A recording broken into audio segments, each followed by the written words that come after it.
To make James even more cross, this time no one came near him. I'll show them, he thought. They think Gordon is the only engine who can pull coaches.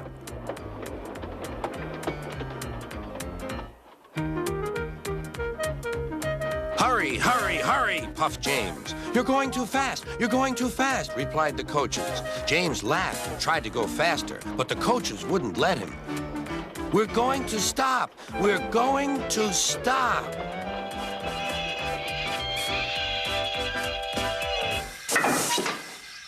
What's the matter? James asked his driver. The brakes are on. Leak in the pipe, most likely. You've banged the coaches enough to make a leak in anything. How shall we mend it? Said the conductor. We'll do it with newspaper and a leather bootlace, replied the driver. Well, where is the bootlace coming from? Asked the conductor. Ask the passengers, said the driver. You have a leather bootlace there, said the conductor to a smartly dressed man. Please give it to me. I won't. Then I'm afraid the train will just stop where it is. The passengers all said what a bad railway it was. Then they told the man how bad he was instead. Everyone was very cross. At last, he handed his laces over. The driver tied a pad of newspaper tightly round the hole in the brake pipe, and James was able to pull the train.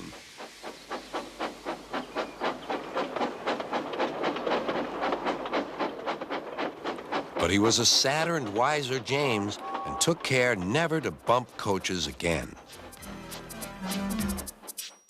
It's a really useful engine, you know. All the other engines, they'll tell you so. He huffs and puffs and whistles, rushing to and fro. He's the really useful engine we adore.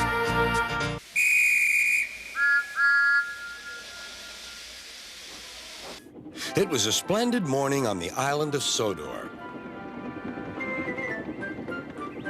James was feeling very pleased with himself.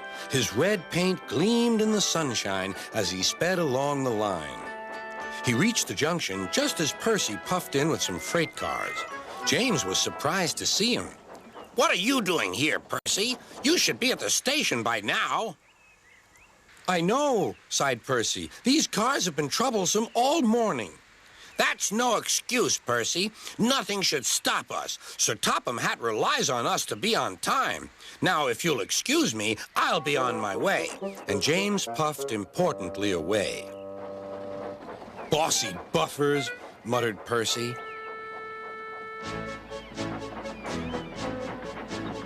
James arrived at the harbor. It was market day. The harbor yard was filled with the sweet smell of fruit from faraway lands. The fruit was delivered in big ships. James watched as strawberries, oranges, melons, and bananas were carefully loaded onto his cars. Then he set off for the station on the main line.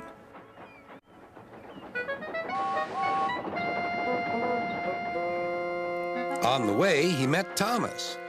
Really reliable, that's me, panted James. Pity the same can't be said for Percy.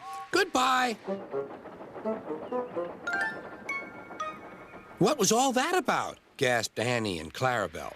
That was trouble. Trouble for James. Just wait and see. Percy was back in the yard and busy shunting. He had the cars in good order and was making up for lost time. But the station master had bad news.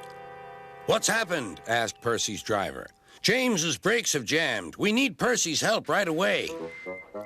Percy quickly set off to the rescue.